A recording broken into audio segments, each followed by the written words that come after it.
All right, Saagar, what's on your radar? Well, yesterday, the modern-day titans of industry testified before the United States Congress, an esteemed body of professionals intent on deriving a central question. Are companies of Facebook, Google, Amazon, and Apple, are they too big?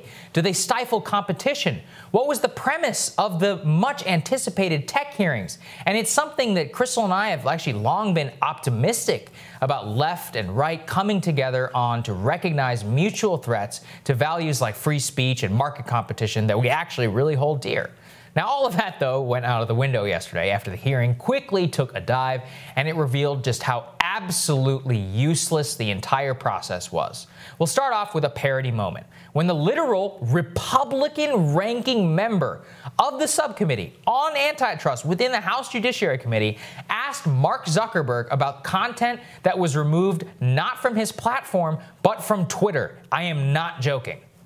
It was reported that Donald Trump Jr. got taken down for a period of time because he put something up on the efficacy of hydroxychloroquine.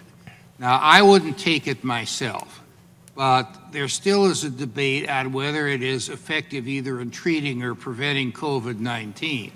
And I think that this is a legitimate matter of discussion. And it would be up to a patient and their doctor to determine whether hydroxychloroquine was the correct medication, given the circumstances. Why did that happen? Congressman, well, first, to be clear, I think what you might be referring to happened on Twitter, so it's hard for me to speak to that. Oh, my God. That was pretty much the subtext of the entire hearing. The worst part is that it appears it was quite literally by design for Republicans to focus on conservative bias within the tech companies instead of on the size of the firms and their ability to have bias with such impact in the first place. As we covered yesterday, and we'll cover a lot more today, Republican Judiciary Committee ranking member Jim Jordan distributed a memo to his colleagues that basically told them not to focus on antitrust issues and to focus on bias instead. Why not focus on antitrust issues? Well, because it might send a message that the GOP is against capitalism, and the GOP can't be seen as doing anything like that. Worse, it called for Republican congressmen to defend the idea of large firms in the marketplace itself and not to send a message in any way that they were against success. This, again, is so incredibly stupid. The entire premise of antitrust is that it's possible firms have gotten so big in the private market that they are actually stifling success and competition. With that playbook in their hands, the Republicans look like complete and total fools in comparison to the Democrats. It's something I wish I didn't have to say, but it's unequivocally true. Nearly every single Republican congressional member spent their time asking questions only to Google CEO Sundar Pichai and Facebook CEO Mark Zuckerberg. None of their questions were actually about the market power that those companies have, but instead about some alleged instances of bias. One Republican congressman even embarrassingly spent 5 minutes, which is all they even get, asking Sundar Pichai, the CEO of Google, why his emails are not sending properly to his dad's inbox. Here's a taste of that. My parents who have a Gmail account aren't getting my campaign emails. My supporters, just last week, one of my supporters called me and said, hey, I just want you to know this, that my Gmail account suddenly is taking your campaign emails that I've received for almost 10 years, and suddenly they're going to spam and junk folders. This appears to only be happening to conservative Republicans. I don't see anything in the news or anything in the press or other members on the other side of the aisle talking about their campaign emails getting thrown into junk folders in Gmail. So my question is why is this only happening to Republicans? And it's a fact, it's happening because I can have my supporters testify that they've received my emails for 9 years, and suddenly this last year, all of their Gmail, my campaign emails in their Gmail are going to their spam folder. So if you could give me some clarification on that, I would appreciate it.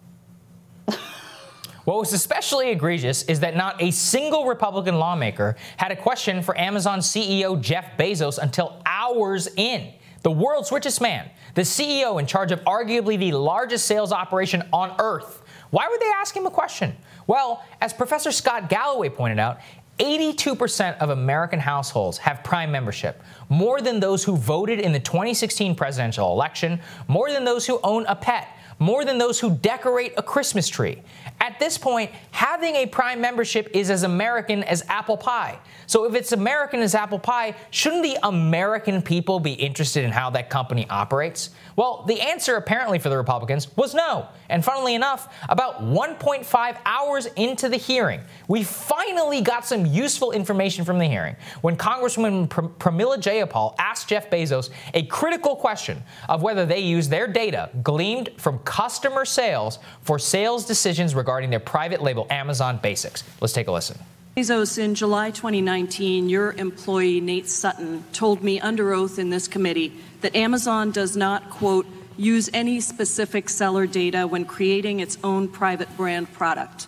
So let me ask you, Mr. Bezos, does Amazon ever access and use third-party seller data when making business decisions? And just a yes or no will suffice, sir. I thank you for the question. I know it's an important topic, and I also want to thank you for representing us.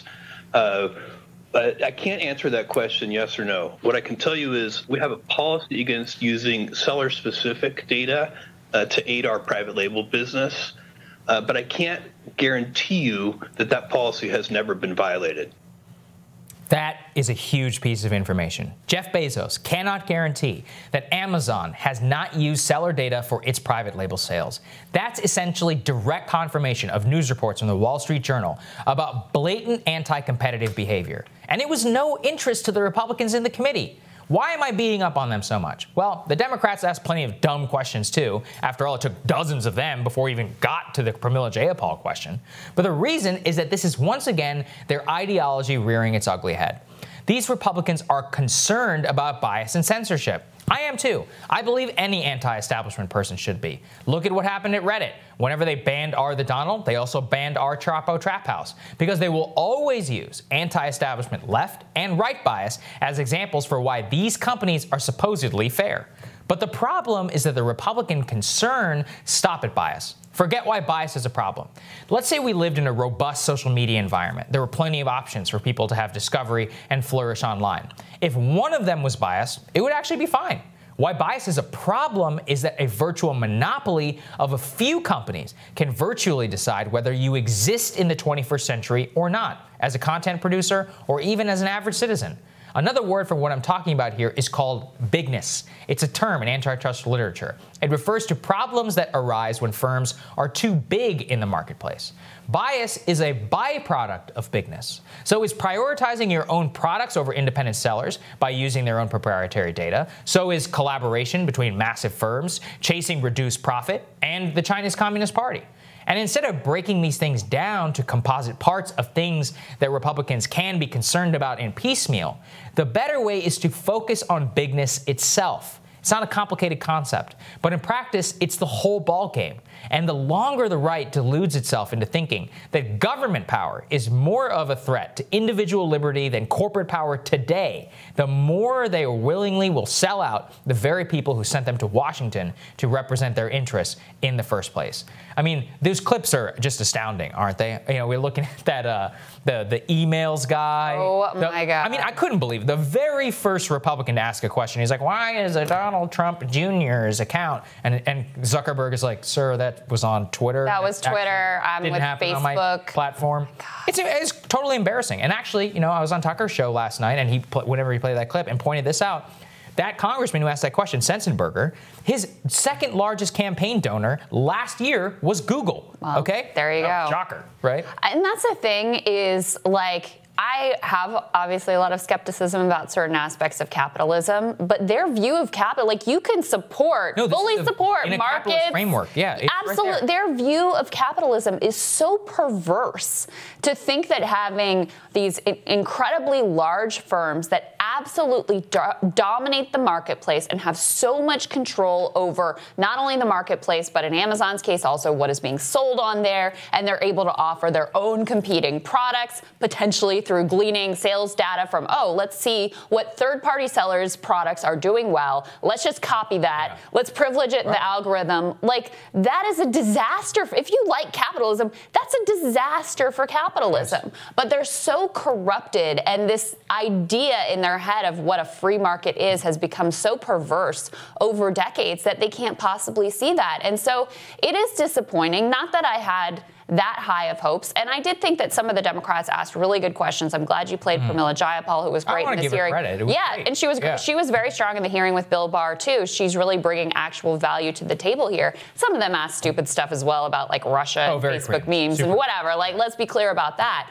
But there should be some overlap between Republicans who are actually interested in markets and Democrats who are concerned also about these issues and what it does to shape public opinion. Whether your initial gateway concern is like Russian Facebook memes, or whether your gateway concern is conservatives being censored on Facebook or Twitter or wherever, those should lead to the same place and the same revelation that the bigness itself, that their control over the marketplace is an issue.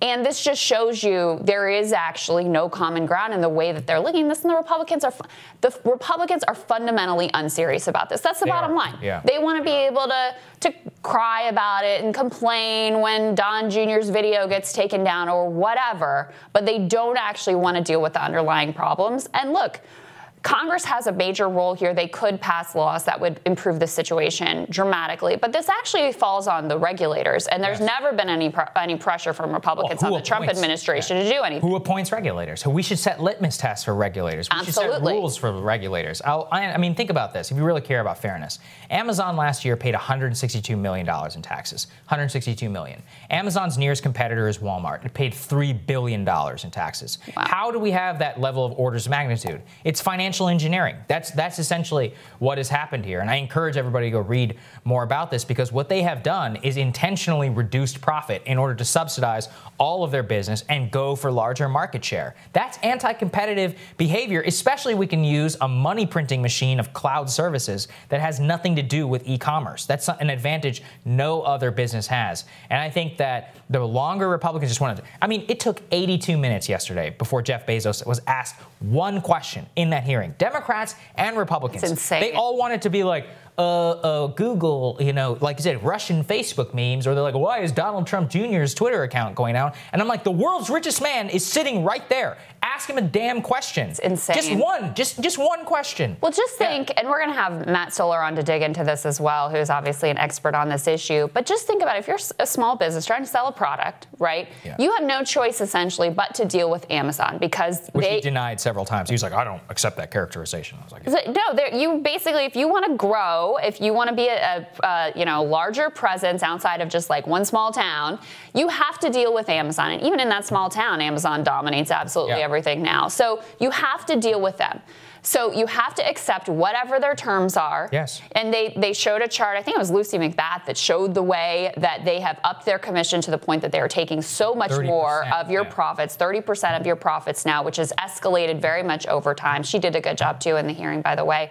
So you have to accept those terms and conditions. And not only that, then you're subject to Amazon being like, oh, your thing's doing well. We'll just make our own version. And we're going to privilege in that algorithm. And you have no choice. So that is what we're talking about here. And the fact that there was no curiosity about that, no concern about that from the Republican side specifically, is deeply disappointing. Certainly is. All right, I'm looking forward to your radar next, Crystal.